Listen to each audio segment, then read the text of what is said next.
사도신경하심으로 신앙 고백하겠습니다. 전능하사 천지를 만드신 하나님 아버지를 내가 믿사오며 그 외아들 우리 주 예수 그리스도를 믿사오니 이는 성령으로 잉태하사 동정녀 마리아에게 나시고 본디오 빌라도에게 고난을 받으사 십자가에 못 박혀 죽으시고 장사한 지 사흘 만에 죽은 자 가운데서 다시 살아나시며 하늘에 오르사 전능하신 하나님 우편에 앉아 계시다가 저리로서 산자와 죽은 자를 심판하러 오시리라. 성령을 믿사오며 거룩한 공회와 성도가 서로 교통하는 것과 죄를 사하여 주시는 것과 몸이 다시 사는 것과 영원히 사는 것을 믿사옵나이다. 아멘.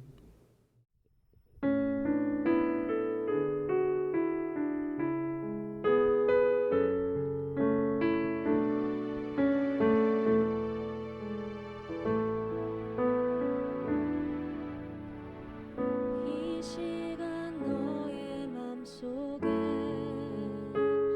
하나님 사랑이 가득하기를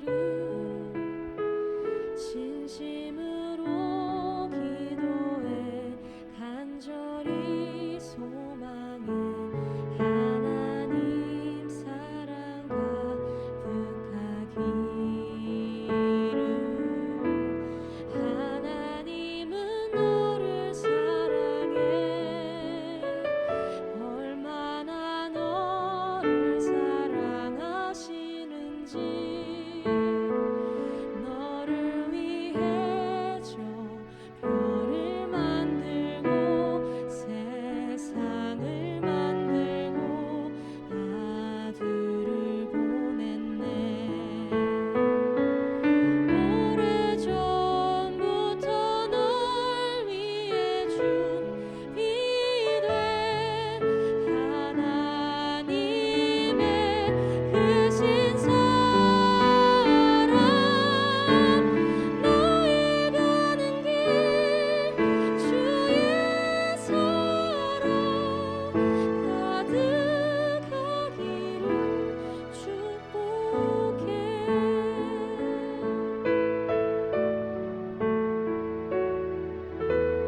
하나님은 너를 사랑해 얼마나 너를 사랑하시는지 너를 위해 저 별을 만들고 세상을 만들고 아들을 보냈네. 오래전부터 널 위해 준비된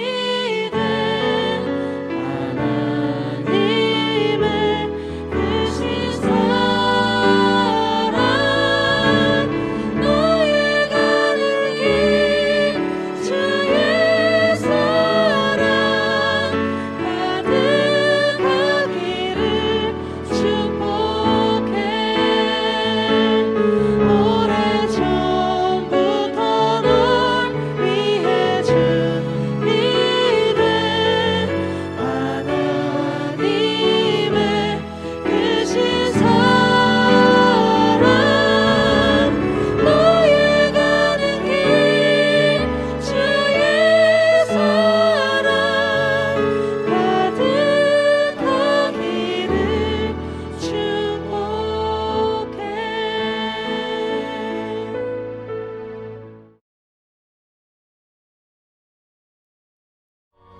이 사람들은 다 믿음을 따라 죽었으며 약속을 받지 못하였으되 그것들을 멀리서 보고 환영하며 또 땅에서는 외국인과 나그네임을 증언하였으니 그들이 이같이 말하는 것은 자기들이 본향 찾는 자임을 나타냄이라. 그들이 나온 바 본향을 생각하였더라면 돌아갈 기회가 있었으려니와 그들이 이제는 더 나은 본향을 사모하니 곧 하늘에 있는 것이라. 이러므로 하나님이 그들의 하나님이라 일컬음 받으심을 부끄러워하지 아니하시고 그들을 위하여 한 성을 예비하셨느니라. 아브라함은 시험을 받을 때 믿음으로 이삭을 드렸으니 그는 약속들을 받은 자로 돼 그 외아들을 드렸느니라. 그에게 이미 말씀하시기를 내 자손이라 칭할 자는 이삭으로 말미암으리라 하셨으니 그가 하나님이 능히 이삭을 죽은 자 가운데서 다시 살리실 줄로 생각한지라. 비유컨대 그를 죽은 자 가운데서 도로 받은 것이니라. 믿음으로 이삭은 장차 있을 일에 대하여 야곱과 에서에게 축복하였으며 믿음으로 야곱은 죽을 때 요셉의 각 아들에게 축복하고 그 지팡이 머리에 의지하여 경배하였으며 믿음으로 요셉은 임종시에 이스라엘 자손들이 떠날 것을 말하고 또 자기 뼈를 위하여 명하였으며. 성도 여러분, 좋은 아침입니다. 하나님의 은혜와 평강이 가득히 넘치기를 축복합니다. 오늘은 매일 성경 히브리서 11장 13절에서 22절 말씀으로 더 나은 본향을 향해 나아가는 나그네들이란 제목으로 함께 하나님 말씀 묵상했습니다. 어제 본문에 이어서 계속해서 구약의 믿음과 인내의 삶을 보여준 구약의 선조들의 이야기가 계속 진행이 됩니다. 자, 오늘 본문 바로 앞인 어제 이제 아브라함 이야기로 마쳤죠. 11절, 12절 그 아브라함 이야기가 오늘 본문에서는 사실 이제 17절부터 이제 자연스럽게 이어집니다.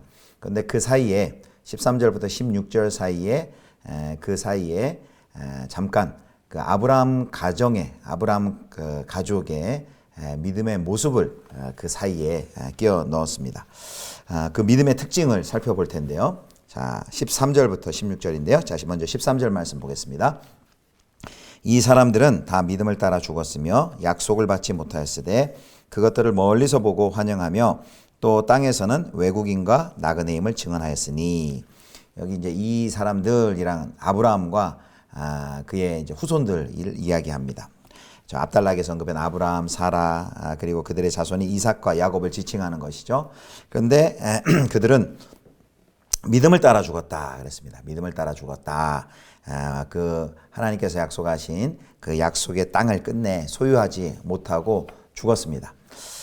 그러면서 여기 뭐라고 그러냐면 멀리서 보고 환영하였다라고 말합니다. 여기서 멀리서 봤다라는 것은 어떤 공간적인 봄이 아닙니다. 공간적 의미가 아니라 종말론적 관점의 시간의 의미입니다. 미래의 성취를 맛보지 못하더라도 언젠가 그 얻을 영광을 기뻐하며 기대했다라는 뜻이죠. 그러면서 여기 13절에 뭐라고 얘기했냐면 자신들을 잠시 지나가는 나그네와 외국인들로 인식하였다라고 말합니다. 여기 이제 외국인과 나그네와 외국인이란 것은 이제 다른 곳에 살거나 그 땅에 이제 거주하지 않는 사람들을 이야기합니다.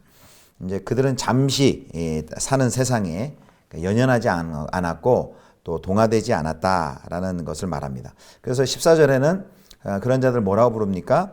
본향 찾는 자다라고 말합니다. 본향 찾는 자. 근데 여기서 본향은요, 아브라함의 고향인 메소포타미아, 갈대아를 의미하지 않습니다. 아브라함이 떠나와서 내 본향하면서 생각했던 그 갈대아 또 메소포타미아가 아니라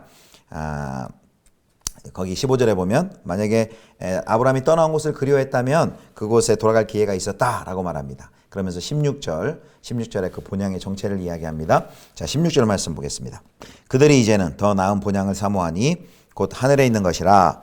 이러므로 하나님이 그들의 하나님이라 일컬음 받으심을 부끄러워하지 아니하시고 그들을 위하여 한 성을 예비하셨느니라. 사랑하는 성도 여러분, 아브라함과 가족들이 자신들을 외국인과 나그네로 자신들을 인식하며 그 땅에서 살았다라고 말합니다. 여러분, 돌아갈 본향에 있는 나그네로 사는 것이 어떤 삶일까요? 이제 7월, 8월 휴가를 맞아서 얼마 있지 않으면 우리 성도 여러분들도 휴가를 가시겠죠. 뭐 2박 3일 또 3박 4일 어떤 휴가지를 가서 뭐 거기서 텐트를 치고 캠핑을 하거나 또 임시 숙소를 얻어서 잠깐 지내고 올 것입니다. 그때 우리가 잠깐 나그네가 되는 경험을 하죠. 뭐든지 부족합니다. 뭐 캠프 잠깐 뭐 1박 2일이는 캠프 하면서 뭐 캠프에다가 뭐 덥다고 거기다가 시설을 들여서 뭐 에어컨을 달겠습니까? 뭐 방음이 잘 안 된다고 거기다 방음 시설을 돈을 막 들여서 하겠습니까? 무엇이 부족하고 무엇이 안 맞아도 돌아갈 본향, 그러니까 집이 있다는 것을 생각하면서 참게 되죠. 그리고 꼭 그곳에서 필요한 것들 또 해야 할 것들을 잘 선택해서 그 일을 합니다. 마찬가지입니다.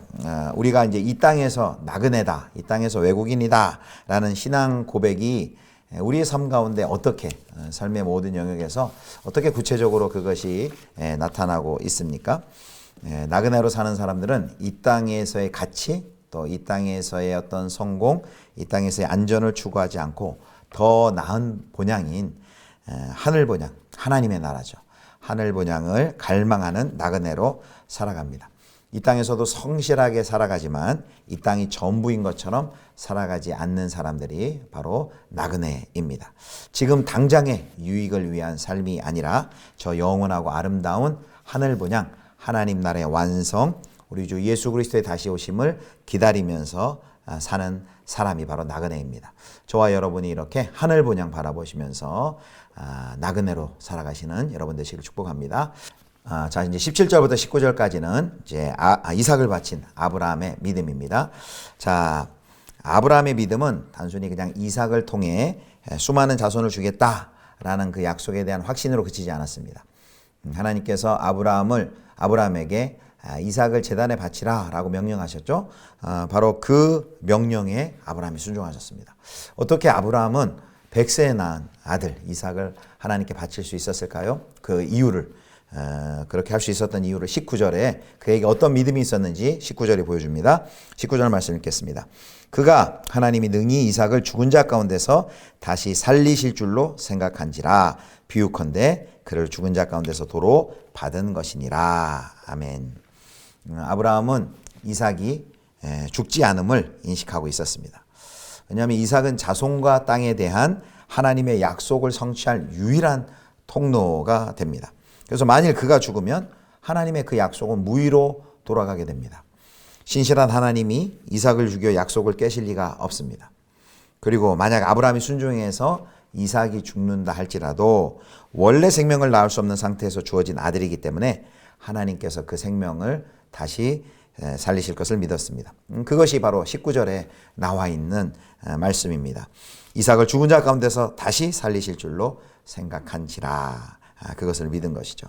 그래서 아브라함의 이 믿음은 단순히 맹목적인 무조건적인 순종이 아니라 하나님과의 관계 속에서 하나님이 누구신지를 잘 알고 하나님의 신실함을 알고 그 하나님의 명령에 순종한 믿음입니다.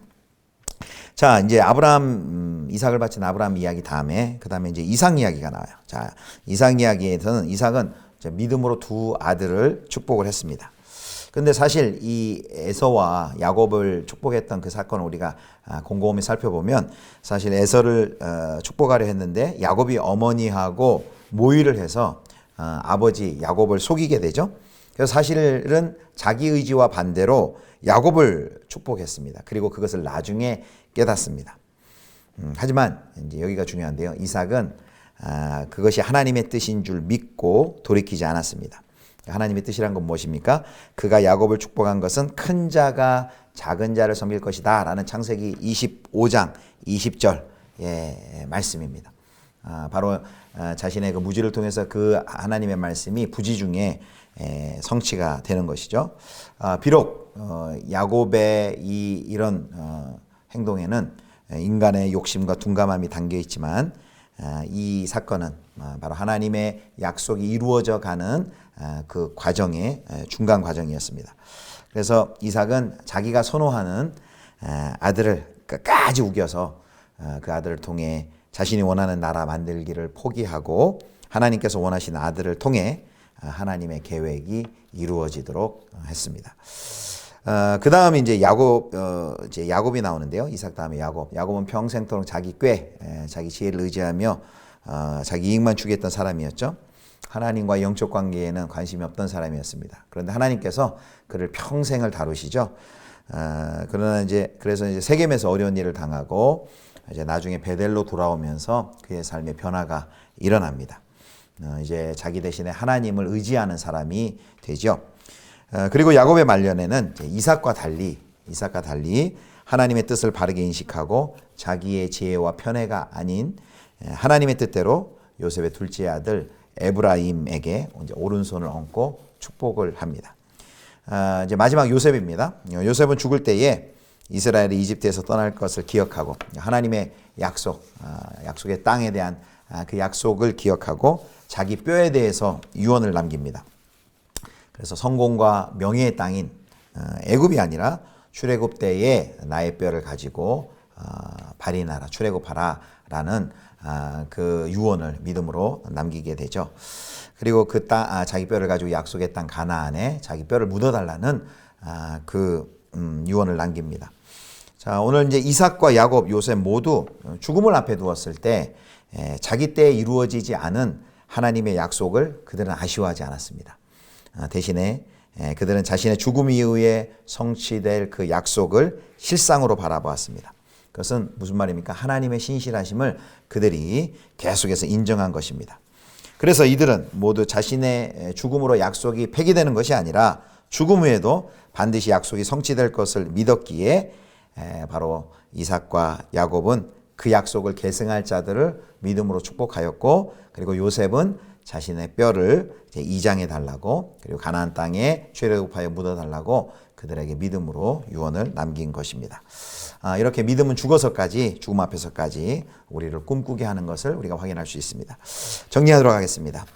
오늘 이제 아브라함 이야기, 이삭, 또 야곱, 요셉 족장들 이야기가 나오는데요. 아브라함은 그의 자손들이 하늘의 별과 바닷가에 모래같이 번성하겠다라는 그 자손에 대한 약속, 그리고 가나안 땅을 기업으로 받을 것이다. 그리고 온 세상 사람들이 이 야곱을 통해 복을 받을 것이다. 아브라함을 통해 복을 받을 것이다. 라는 이 약속을 받았죠. 그러나 그 약속이 이루어지는 것을 눈으로 직접 보지는 못했습니다. 100세 그가 이삭을 낳았지만 그건 부분적인 성취고, 궁극적으로 하나님께서 약속하신 그 땅에는 이제 그 아브라함 이후에 700년이 지난 후에 가나안 땅에 그들의 후손이 들어가게 됩니다. 그리고 이제 아브라함 이후에 2000년 후에 예수 그리스도께서 이 땅에 오심으로 예수님을 통해 구원이 온 열방과 온 민족 가운데 퍼지는 그 복의 성취를 보게 됩니다. 그런데 우리에게도 약속이 주어졌죠. 하나님의 나라가 완성될 것이다 라는. 그래서 이 하나님 나라의 완성, 예수 그리스도의 재림은 아마도 이보다 더 많은 시간이 지나서야 완성될 것입니다. 그러나 분명한 사실은 무엇입니까? 반드시 훗날 반드시 하나님께서 그 약속을 이루실 것이라는 사실입니다. 그러므로 우리는 바로 이 땅에 살아가면서 성경이 말하는 그 더 나은 본향, 그리고 하나님 나라의 완성, 그리고 새하늘과 새 땅인 그 나라를 바라보면서 우리가 이 땅에서 나그네로 살아가야 하는 것입니다. 사랑하는 성도 여러분, 다시 오실 우리 주 예수 그리스도를 바라보시면서 더 나은 본향, 그리고 완성될 하나님의 나라를 바라보시면서 이 땅에서 영원한 가치를 붙들고 나아가는 영원한 본향을 사모하며 사시는 나그네로 살아가실 수 있기를 주님의 이름으로 축원합니다. 기도하겠습니다. 하나님 아버지, 우리가 이 땅에 발딛고 살지만 영원한 하나님의 나라, 더 나은 본향을 바라보며 살아가는 나그네인 줄을 날마다 깨닫고 살아가게 하여 주시옵소서. 하나님, 이 세상의 가치를 추구하고 이 세상이 마지막이고 끝인 것처럼 그렇게 살아가는 것이 아니라 하나님 나라의 가치를 붙들고 또 영원한 하나님의 나라를 날마다 소망하며 우리 주 다시 오실 그날까지 정결한 신부로, 신실한 신부로, 그리스도 예수의 제자로 오늘도 살아갈 수 있도록 은혜 베풀어 주시옵소서. 이 땅에 충실하되 연연하지 않고 나그네와 또 외국인으로 살아가는 저희들 되게 하여 주옵소서. 감사드리며 우리 주 예수 그리스도의 이름으로 기도드립니다. 아멘. 하늘에 계신 우리 아버지여, 이름이 거룩히 여김을 받으시오며 나라의 임하옵시며 뜻이 하늘에서 이룬 것 같이 땅에서도 이루어지이다. 오늘날 우리에게 일용할 양식을 주옵시고 우리가 우리에게 죄 지은 자를 사하여 준 것 같이 우리 죄를 사하여 주옵시고 우리를 시험에 들게 하지 마옵시고 다만 악에서 구하옵소서. 대개 나라와 권세와 영광이 아버지께 영원히 있사옵나이다. 아멘.